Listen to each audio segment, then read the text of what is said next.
Baik, Bismillahirrahmanirrahim. Kita berjumpa lagi di perkuliahan online tapi unsynchronize Ekonomika Syariah. Hari ini kita akan lanjutkan pembicaraan kita minggu lalu tentang perilaku konsumen Islami. Ini adalah kita sudah sampai ke bagian kedua. Saya tunjukkan di depan ini gambar dari kondisi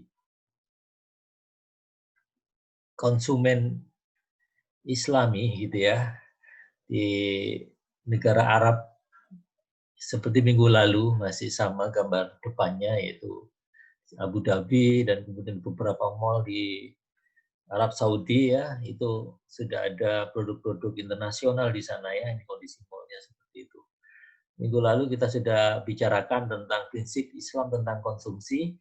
Nah hari ini kita akan lanjutkan tentang teori konsumsi Islami ya atau teori konsumsi syariah. Ada 3 bagian, ada 3 subbagian yang akan kita bicarakan. Kita mulai saja ya. Bagian kedua ini judulnya adalah teori konsumsi Islami. Kalau kemarin kita bicara tentang perilaku konsumen, kita sekarang masuk ke teorinya.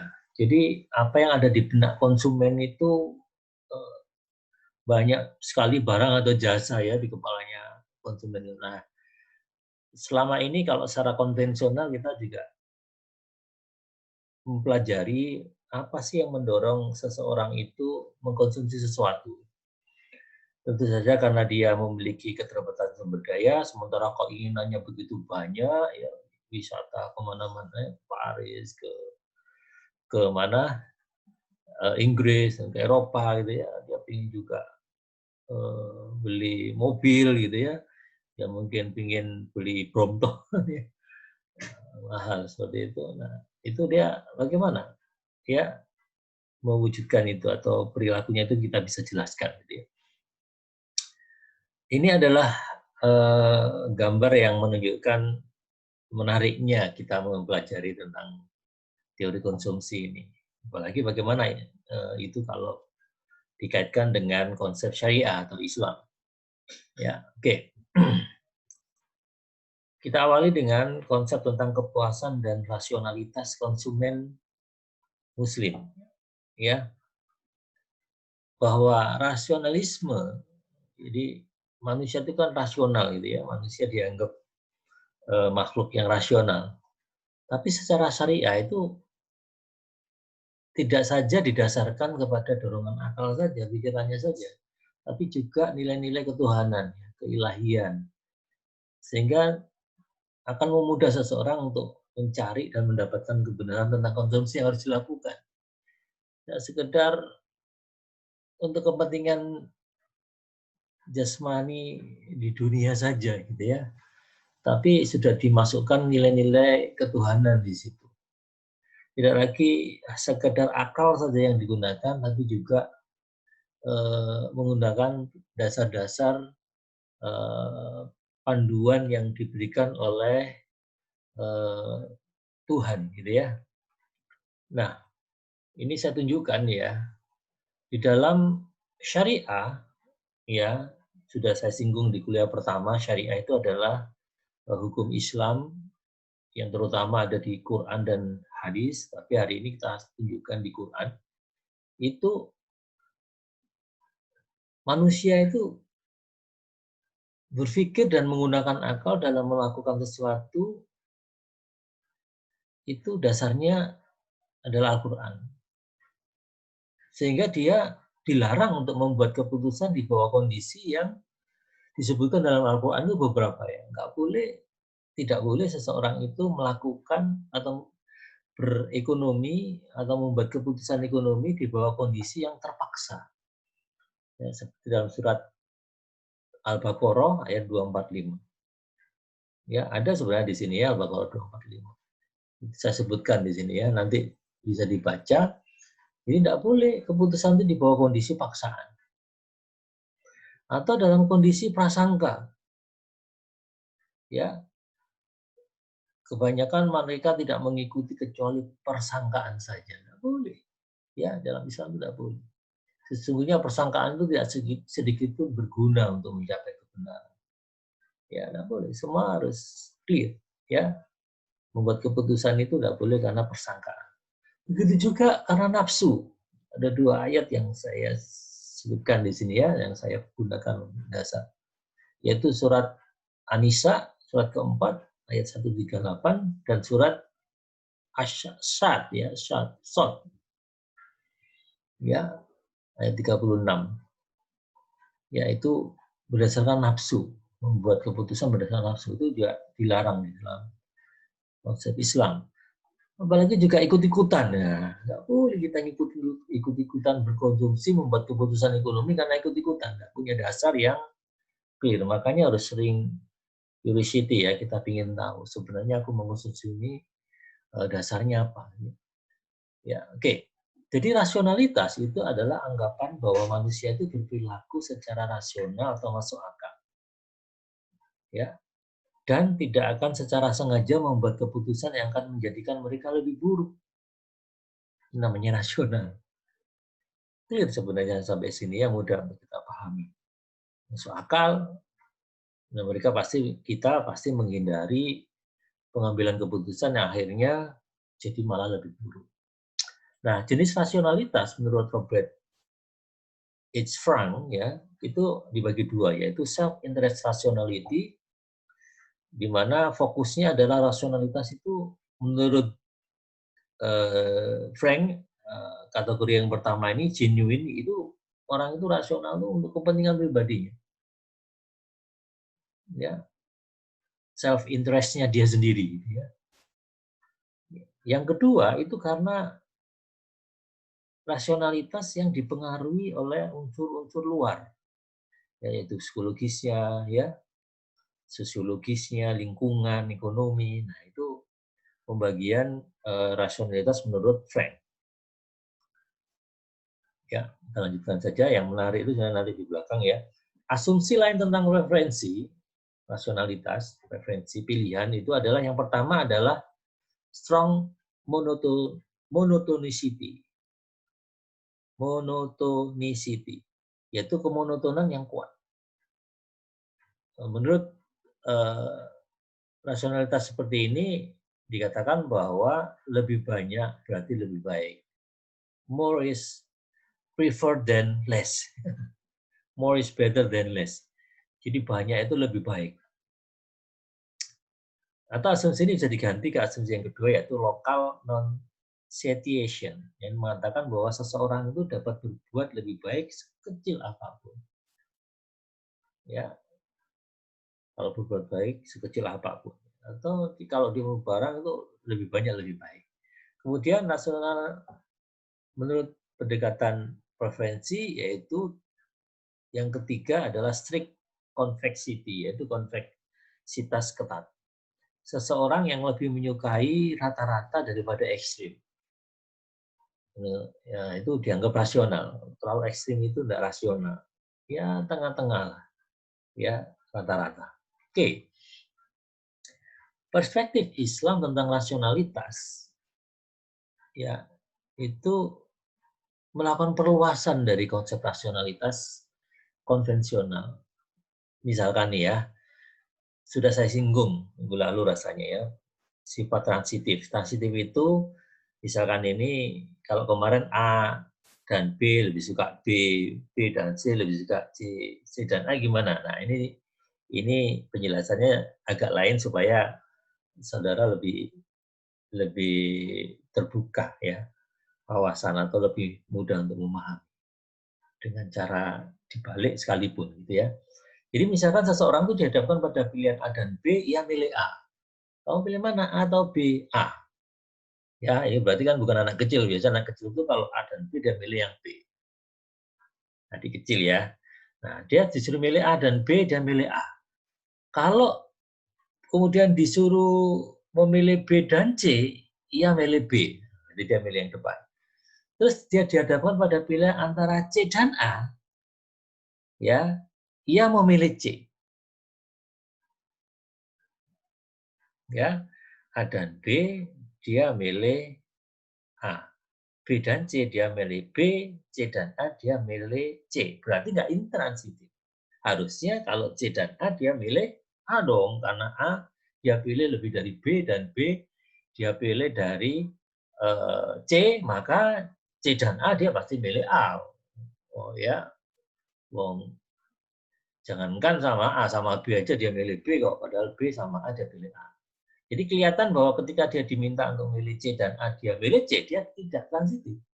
Tapi dalam perspektif Islam, mungkin saja pilihan A lebih disukai daripada C, namun A mempunyai kemudaratan lebih tinggi dibandingkan dengan C. Maka dalam perspektif Islam, C lebih disukai dibandingkan dengan A. Bisa jadi. Jadi dilihat dari kemudaratannya. Kalau ternyata A itu lebih mudarat itu ketidakbaikan ya, maka orang akhirnya memilih C dibandingkan A itu masih rasional menurut perluasan konsep rasionalitas dalam perspektif Islam. Ya, nanti direnungkan lagi ini. Pertama, yang kedua, perluasan spektrum utilitas. Ya. Untuk strong monotonicity dan local non-satiation. Ya. Dalam perspektif Islam, lebih banyak tidak selalu lebih baik. Tidak selalu lebih baik, lebih banyak. Asumsi tersebut dibenarkan jika antara kedua komoditi sama-sama halal. Ya, enggak selalu lebih banyak itu lebih baik. Kalau memang sama-sama halal, ya berarti sama baiknya. Ya, oke. Kita lanjut. Fungsi dan peningkatan utilitas. Dalam ilmu ekonomi, tingkat kepuasan atau fungsi utilitas digambarkan oleh kurva indifferent curve. Ya, kurva indifferent curve itu kurva yang menunjukkan kombinasi konsumsi dua kelompok barang atau dua barang yang menunjukkan tingkat kepuasan yang sama. Ya, atau indifferent curve itu yang hitam cembung dari titik nol ini. Ya, sudah disebutkan. Jadi barang Y, barang X di titik-titik ini tingkat kepuasannya sama. Dan di sini ada konsep tentang marginal rate of substitution atau MRIs ya, yang menunjukkan kesediaan untuk menukar komoditi satu dengan komoditi yang lainnya. Jadi misalkan dari titik B ke titik S itu berarti dia mengorbankan 4 untuk dapat 1. Ya, mengorbankan 2, 5, 4, 3 itu mengorbankan 2 untuk dapat 1. 1 barang X. Mengorbankan 2 barang Y, 1, 2 untuk dapat 1 tambahan barang X. Nah, untuk nambah barang X lagi dari 2 ke 3, itu mengorbankan lebih sedikit. 3 ke 2 itu 1. Kalau tadi 5 ke 3 itu 2, ini 3 ke 2 itu 1. Bahkan untuk dapat barang X dari 3 ke 4 itu mengorbankan cuma setengah. Maka MRS-nya dia setengah, MRS-nya 1, dan MRS-nya 2. Ya, ini adalah marginal rate of substitution. Saya rasa ini kita gunakan nanti ya di dalam pembahasan ekonomi syariah yang minggu lalu saya katakan tools ya itu masih menggunakan yang konvensional. Ini kan tool konvensional ya, alat-alat analisis ekonomi konvensional bukan ekonomi syariah. Tapi kita bisa gunakan ini ya. Oke. Nah, sekarang kita bicara tentang barangnya ini ya. Kalau ini kan barang X dan barang Y, ini barang X, barang Y, kalau dalam konvensional nggak pernah kita bicarakan ini halal atau halal-halal atau halal haram atau haram-haram. Ya, pokoknya barang Y, barang X gitu ya. Dianggap dua-duanya netral karena kita nggak ngomong tentang agama. Nah, sekarang kita ngomong agama nih, maka harus diperhitungkan halal haramnya di dalam kurva indifferent. Dalam Islam, ya kurva indifferent curve itu dibagi dalam hubungan kurva indifferent curve-nya itu seperti ini. Ini supaya mempermudah. Kalau ini barang Y, ini barang X. Kalau barang X-nya halal, ya Y-nya haram, maka bentuk kurva indifferent curve-nya seperti ini. Dari ini ke sana.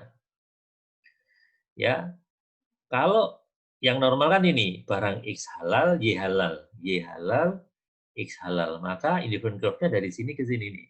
Nah, ini yang selama ini di konvensional kan menggunakan ini karena dua-duanya dianggap kita nggak, kalau di sini sih halal dan halal. Ya, kalau X-nya haram, Y-nya halal, itu ini. Corner solution nanti ya, ada titik. Kalau haram-haram, wah ini jadi gini. Kurva indifferent curve itu tidak selamanya bentuknya seperti ini, cembung dari titik origin, bisa seperti ini ya, bisa ke sana, bisa ke sana. Ya. Ya, inilah. Jadi dalam konsep ekonomi syariah, indifferent curve itu dibagi barangnya bisa variasinya halal-halal, halal-haram, ya, haram-halal, atau haram-haram. Jadi ada empat basket gitu ya, yang pilihannya. Oke, saya lanjutkan. Peningkatan utilitas sekarang ya. Rasulullah pernah bersabda bahwa orang-orang yang beriman, yang kuat, itu lebih baik dan lebih dicintai daripada orang beriman yang lemah. Ya, dalam arti bahwa Islam itu sebenarnya mengakui bahwa lebih banyak tapi halal itu bisa jadi lebih baik. Karena kalau dia memiliki banyak barang, tapi barang-barangnya itu halal semua, baik zatnya maupun perolehannya, ya, di tangan orang yang beriman, ya, orang yang beriman pasti itu akan digunakan untuk kebaikan, gitu. Ya, pasti digunakan untuk kebaikan. Makanya sebenarnya peningkatan kurva indifferent curve yang dalam konsep ekonomi konven ini adalah indifferent map, ya, yang ke sana itu ya, makin ke sana ya, itu asal barangnya sama-sama halal, baik zatnya maupun cara memperolehnya, dan dia orang beriman, percaya sama Tuhan, takut sama untuk pemanfaatan yang jelek, ya, maka itu lebih dicintai, ya, lebih dicintai, ya, daripada orang beriman tapi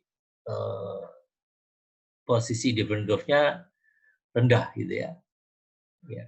Jadi makanya ini membuktikan bahwa sebenarnya syariah itu juga mendorong umat yang beriman itu untuk sukses supaya dia bisa punya semangat untuk memiliki banyak barang yang halal, ya, dan itu nanti digunakan tentu saja kalau dia orang beriman untuk kebaikan, gitu ya. Nah, lanjut. Dalam konsep ekonomi konvensional kita juga mengenal budget constraint, ya, yaitu kendala anggaran atau batasan anggaran yang ditentukan oleh tingkat pendapatannya. Jadi kalau tingkat pendapatan itu digunakan seluruhnya untuk membeli barang Y, misalkan ketemu angka 40, kalau digunakan seluruhnya menggunakan untuk membeli barang X ketemu 80, maka titik ini kalau disambungkan ini yang disebut budget line. Ya, budget line di mana A, B, C, D ini ada di budget line. Jadi yang di dalam kotak ini, di dalam segitiga inilah area yang bisa dipilih oleh konsumen terkait dengan kondisi pendapatan dia dan harga barang. Ya, dia boleh. Kalau di luar ini dia nggak mampu ya, karena nggak teraih, karena uangnya nggak cukup. Tapi kalau di dalam ini uangnya cukup, gitu ya. Mudahnya seperti itu. Ya, oke, ini kita gunakan. Kurva indifferent curve berguna untuk menganalisis pilihan seorang konsumen atas dua komoditi. Akan tetapi di sini dikatakan tidak semua komoditi memiliki sifat yang sama. Ada barang yang halal dan haram.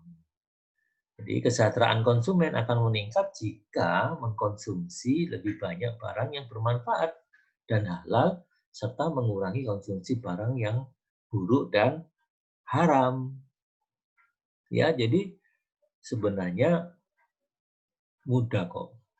Kalau kita mengkonsumsi barang yang halal, itu hati tenang, ya, pikiran itu nyaman gitu ya, kita bisa cerita-cerita, ya, ke orang lain. Kalau kita melakukan kebaikan itu biasanya secara psikis itu kelihatan kok, orang tuh habis melakukan kebaikan itu beda dengan orang melakukan kejelekan ya, ya keburukan atau maksiat ya. Biasanya hatinya nuraninya ya, kalau kita bilang orang awam sih hati nurani itu nggak bisa dibohongi ya, kita akan berbeda ekspresinya gitu ya.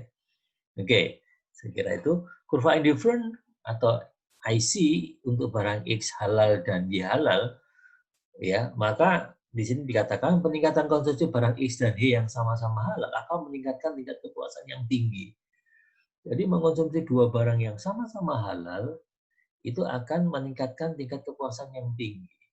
Beda dengan salah satu haram, ya, sang satu halal. Maka tingkat kepuasan akan semakin tinggi jika meningkatkan konsumsi barang halal dan menurunkan konsumsi barang haram bahkan sampai titik terendah. Jadi kalau dia milih, ada pilihannya itu barang haram dan halal, maka yang halal ditingkatkan, yang haram ditekan. Seminimal mungkin, bahkan kalau bisa ke nol. Ya, maka tingkat kepuasan akan semakin tinggi di situ.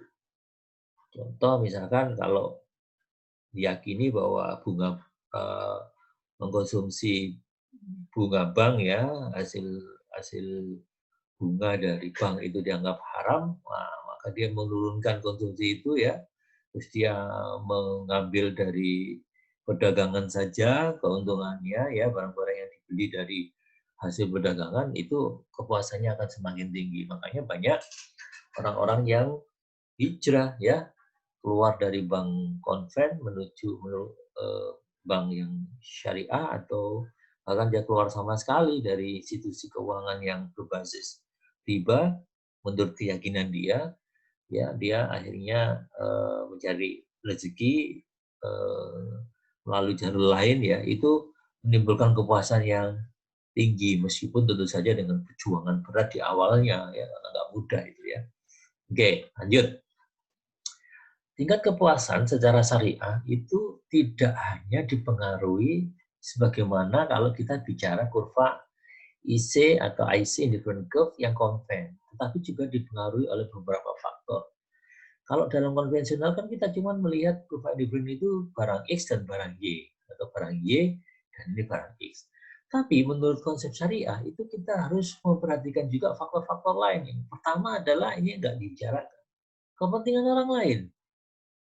Ya, karena jumlah barang yang terbatas, jangan sampai kepuasan kita melanggar kepuasan orang lain akan satu barang dibeli semua. Ya, karena kita suka barang itu dan kita punya uang, kita tidak memperhitungkan orang lain sehingga orang lain kekurangan. Persis seperti COVID-19 awal-awal itu orang borong masker, orang borong ini. Orang lain nggak peduli, nggak dipedulikan dia, nggak bisa beli masker, nggak punya masker untuk melindungi dirinya, gara-gara dia borong. Padahal dia butuhnya cukup satu hari satu, tapi dia belinya semuanya dibeli ya. Ya, akhirnya harga masker mahal, naik. Orang lain kesulitan nyari masker, nggak bisa. Ya, dalam konsep ekonomi syariah nggak baik gitu ya, nggak diajarkan gitu ya. Ya, jangan akhirnya itu menimbulkan mudarat bagi orang lain. Orang lain nggak bisa dapat masker kalau beli mahal. Kemudian yang kedua, batasan kemampuan atau budget constraint. Jadi tingkat kepuasan harus senantiasa mempertimbangkan kemampuan seseorang yang tidak menimbulkan mudarat bagi diri sendiri. Jangan terlalu memaksakan. Jadi Islam itu tidak boleh utang-utang hanya untuk mengejar kesenangan atau keinginan ya. Kalau kebutuhan sih, kalau untuk makan kita pinjam ya, atau kita memaksakan diri untuk dapat uang untuk membeli untuk sekedar makan sih nggak masalah. Tapi kalau sudah hal yang sifatnya ini nanti ya kebutuhan sekunder atau tersier, harusnya nggak perlu kita melanggar batas budget constraint. Nah makanya yang ketiga, tingkatan hukum dalam Islam diatur kebutuhan manusia itu ada yang daruriyah ya, tahsiniyah dan hajiyah. Jadi kebutuhan yang primer, sekunder, tersier. Kalau kebutuhan primer ya memang ya harus diusahakan ya. Tapi kalau yang lain-lain nggak perlulah dipaksakan kalau memang belum. Kalau nanti income-nya naik ya bolehlah gitu ya. Lanjut, kondisi manusia sebagai utility maximizers itu bukan sebagai sesuatu yang harus dikutuk. Nggak salah orang memaksimumkan kepuasannya. Tapi jika semangatnya selalu ingin lebih, itu menjerumuskan kepada menjadi orang serakah. Ya, dan akhirnya self interest atau nafsu pribadi, maka ini sesuatu yang melanggar syariah. Jadi memaksimalkan utility itu oke, tapi jangan sampai muncul keserakahan ya, tomak ininya berlebih-lebihan ya, yaitu atau nafsu yang tidak terkendali, maka ini dianggap melanggar syariah. Ya, oke. Berikutnya, nah bagaimana optimal solusinya? Ini bagian yang terakhir. Ya, bagian. Jadi optimal solusinya, konsumen yang rasional itu akan memilih satu kombinasi komoditas yang akan memberikan tingkat utilitas yang paling besar. Biasanya tingkat kepuasan maksimum itu terjadi ketika, kalau matematisnya itu, ketika tambahan kepuasan mengkonsumsi barang X dibagi dengan tambahan kepuasan mengkonsumsi barang Y sama dengan rasio antara harga barang X dibandingkan barang Y, atau MUX per PX sama dengan MUY per PY. Ya, sama ya, itu optimal solusinya di ekonomi konven. Kita pakai juga di ekonomi syariah. Jadi kepuasan maksimum seseorang akan terjadi di titik persinggungan antara kurva indifferent dan budget line. Itu juga kita gunakan. Jadi kalau satu barang itu MUX per PX sama dengan 1, kalau dua barang MUX per MUY sama dengan PX per PY. Ya, atau MUX per PX sama dengan MUY per PY, sama ya. Sama dengan MUZ per PZ ya. Sama. Ya. Oke. Ini tingkat optimalisasi konsumsi itu terjadi ketika indifferent curve itu bersinggungan sama budget constraints ya. Kebetulan budget constraint-nya tinggi. Dia nggak milih di sini ya, indifferent curve yang di sini, karena semakin indifferent curve ke atas itu semakin disenangi. Nah, itu nanti disinggungan sama budget constraint-nya dia atau budget line-nya dia ya. Jadi ketemulah di sini tingkat optimasinya. Nah, yang menarik adalah corner solution untuk pilihan halal haram ini. Jadi kalau barang Y-nya halal, barang X-nya haram, maka indifferent curve-nya akan berada di titik ini. Maka dia akan mengkonsumsi seluruhnya barang halal, barang haramnya 0. Ya, barang haramnya 0 di sini, barang halalnya di sini. Jadi budget lainnya sini, tinggal ke sana, habis. Ya, habis. Semua uangnya dipakai untuk membeli barang Y dan barang X-nya 0. Ya. Atau yang kebalik, ini yang haram di sini, yang halal di sini. Maka kurva indifferent curve-nya di sini. Corner solution juga. Corner solution. Ya. Karena barang haramnya akan 0, seluruhnya uangnya digunakan untuk membeli barang yang halal. Ya. Oke. Udah kan? Nah, sekarang ini gambar corner solution untuk pilihan halal-halal dengan minimalisasi budget lainnya. Jadi budget lainnya diminimalkan. Kalau ini halal, ini haram, maka di sini tapi budget lainnya diminimalkan. Ya, sama ini corner solution pilihan halal dengan meminimalkan budget lainnya sampai ke sini, bukan milih budget lainnya. Jadi dia mengonsumsi barang halal tapi minimalkan. Ya, kalau tadi maksimal ada di sini, seluruhnya dihabiskan uangnya. Ya, barangkali sebenarnya budget lainnya dia ada di sini, tapi dia pakai separuhnya lah. Ya, sisanya ditabung barangkali ya untuk future consumption, konsumsi yang akan datang. Ya, nah ini gambar corner solution untuk pilihan halal-halal dengan minimalisasi budget line. Ya, ini kalau barang halal, ini barang halal. Tapi mau diminimalkan, ya. Corner solution bisa. Dia konsumsi nggak apa-apa, barang Y-nya halal tapi dia nggak konsumsi, dia seluruhnya dipakai untuk mengkonsumsi barang X. Ya, oke. Ini yang terakhir, gambar core resolution kemiringan fungsi utility lebih landai dibandingkan dengan budget line. Jadi kalau tadi yang dinolkan Y-nya, sekarang yang dinolkan X-nya. Ya, jadi ini bisa terjadi dua kemungkinan, dia memilih barang Y atau barang X yang dua-duanya sama-sama halal, tapi dia meminimalkan budget lainnya. Ya, oke. Jadi demikian pembahasan tentang perilaku konsumen, ya, perilaku konsumen dari sisi teorinya, teori konsumsi Islami.